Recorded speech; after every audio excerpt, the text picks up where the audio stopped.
طویل عرصے کے بعد میں ایک ڈرامے کی ابتدائی قسط دیکھنے کے لیے حقیقی طور پر پرجوش تھا۔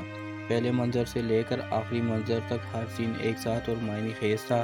اس پہلی قسط میں جن مسائل پر روشنی ڈالی گئی ہے ان میں سے کو دوسرے ڈراموں میں بھی بیان کیا گیا ہے، لیکن مجموعی طور پر ڈرامے کا تھیم ہمہ جہت لگتا ہے، نہ کہ کوئی ایک ایسا مسئلہ جو مخصوص مسائل پر مرکوز ہو۔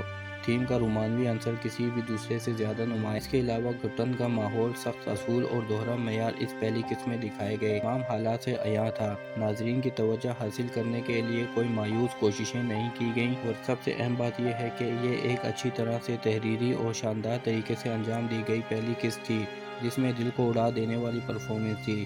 یہ پہلی قسط بھی تیز رفتار جس نے اس کی تفریحی قدر میں اضافہ کیا۔ عمران اشرف اور محمود اسلم کی پرفارمنس کسی بھی دوسرے سے زیادہ نمایاں تھی۔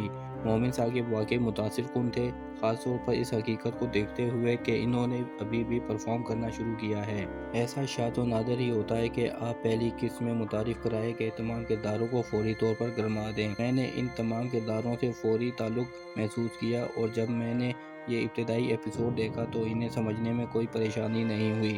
نہ صرف یہ کردار انتہائی وضاحت کے ساتھ لکھے گئے تھے بلکہ کاسٹنگ بھی بہترین ہے۔ ان میں سے کچھ کردار نئے نہیں ہیں، لیکن اس پہلی قسط نے وعدہ کیا تھا کہ ان میں سے کوئی بھی کردار سیاہ اور سفید نہیں ہوگا۔ اس کے علاوہ تبدیلی کے لیے اس پہلی قسط میں دکھائے جانے والی تمام خواتین کسی نہ کسی طریقے سے ایک دوسرے کا ساتھ دیتی تھیں۔ اس پہلی قسط میں ناظرین کا تعارف پیر قدرت اللہ شاہ محمود اسلم کے گھرانے سے کرایا گیا۔ وہ ایک آستانہ چلاتا ہے، ایک سید خاندان کا سربراہ ہے، اور اس کے کچھ سخت اصول ہیں، حتیٰ کہ ماضی میں ان اصولوں کو توڑنے والے خاندان کے افراد کو بھی قتل کر دیا گیا۔ ان کا بڑا بیٹا موسیٰ جانشین کے طور پر اپنی ذمہ داری کو واقعی سنجیدگی سے لیتا ہے، اور اس کے عقائد شاید اپنے والد سے زیادہ سخت ہیں۔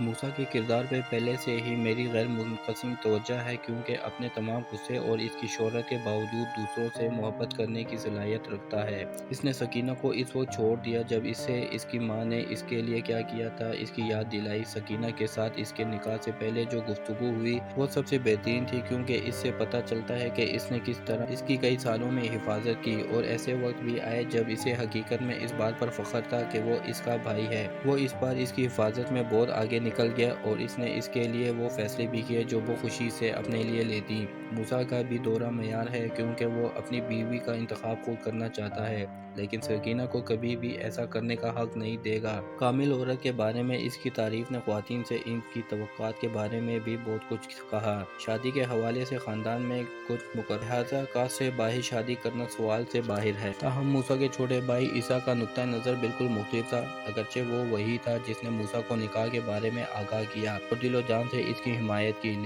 لیکن وہ سکینہ سے شادی کے لیے زیادہ تیار تھا۔ عیسیٰ زیادہ کھلے ذہن کے فرد کی طرح لگتا ہے، کیونکہ سوچنے کے بجائے کہ اس کا باپ اس کی شادی کسی ایسے شخص سے کر رہا ہے جو اس کے بوائے فرینڈ کے ساتھ بھاگ گیا تھا، وہ دراصل سکینہ کے لیے ایک موزوں جیون ساتھی کے طور پر اپنی ساکھ پر سوال اٹھا رہا تھا۔ عیسیٰ واضح طور پر سکینہ کی محبت میں سر اٹھا رہی ہے، لیکن وہ اس کے لیے بالکل بھی جذبات نہیں رکھتی۔ سکینہ ایک پراعتماد اور پڑھی لکھی نوجوان لڑکی ہے جس میں بولنے کی ہمت تھی، لیکن وہ جانتی تھی کہ اسے اس کی بڑی قیمت چکانی پڑے گی۔ اگرچہ وہ اس طرح کے گھٹن کے ماحول میں رہ رہی ہے، وہ اصولوں کی پابندی کرنے سے انکار کرتی ہے، لیکن ساتھ ہی ساتھ وہ اصولوں کو توڑنے کے خطرات سے بھی آگاہ ہے۔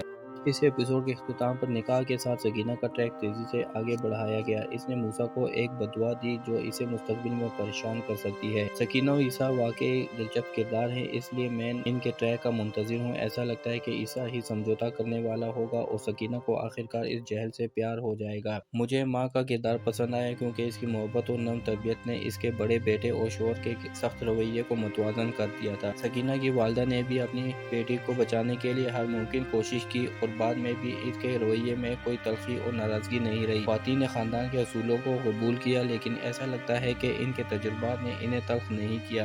ان کا اپنے بچوں کے ساتھ ایک رشتہ ہے جو انہیں اس قابل بناتا ہے کہ وہ کچھ چیزیں اپنی مرضی کے مطابق کر سکیں۔ ظاہر ہے کہ ان کا زیادہ تر حالات پر بہت کم کنٹرول ہے۔ یہ پہلا ایپیسوڈ دیکھنا ضروری ہے، کیونکہ اس میں وہ سب کچھ تھا جو ناظرین کی توجہ حاصل کرنے کے لیے لیتا ہے۔ اس ایپیسوڈ کا مجموعی احساس شاندار تھا۔ مقامات، کیمرہ ورک، تصویر کی کوالٹی، یہاں تک کہ تمام اداکاروں کی طرف سے کھیلی گئی شکل۔ مجھے اس پہلی قسط کے بارے میں جو چیزیں سب سے زیادہ پسند آئی وہ یہ تھی کہ اس نے مرکزی کرداروں پر توجہ مرکوز کی۔ یہ زیادہ ہجوم نہیں تھا، اور پوری کاسٹ ان کرداروں کے لیے موزوں ہے۔ جو انہیں تفویض کیے گئے ہیں۔ جس طرح عمران اشرف نے اسکرین پر اپنے کردار کا ترجمہ کیا وہ خاصا متاثر کن تھا۔ مجھے یہ پسند آیا کہ وہ کس طرح جان بوجھ کر بیٹھتے وقت اور جب وہ نکاح کے دوران کہہ رہا تھا تو اپنی کرنسی کو سخت رکھتا۔ انوشیا بازی نے تمام سین کیل کر دیے۔ وہ ہمیشہ سے ایک شاندار اداکار رہی ہے۔ میں اسے اس طرح کا کردار ادا کرتے ہوئے دیکھ کر بہت خوش ہوں۔ ہاشم ندیم کی تحریر اور وجاہت، رؤف کی ڈائریکشن دونوں نقطے پر تھے۔ میں بے تابی سے مزید کا منتظر ہوں۔ کیا آپ نے رقص بسمل کا آج کا ایپیسوڈ دیکھا؟ اس کے بارے میں اپنی رائے کا اظہار ضرور کریں۔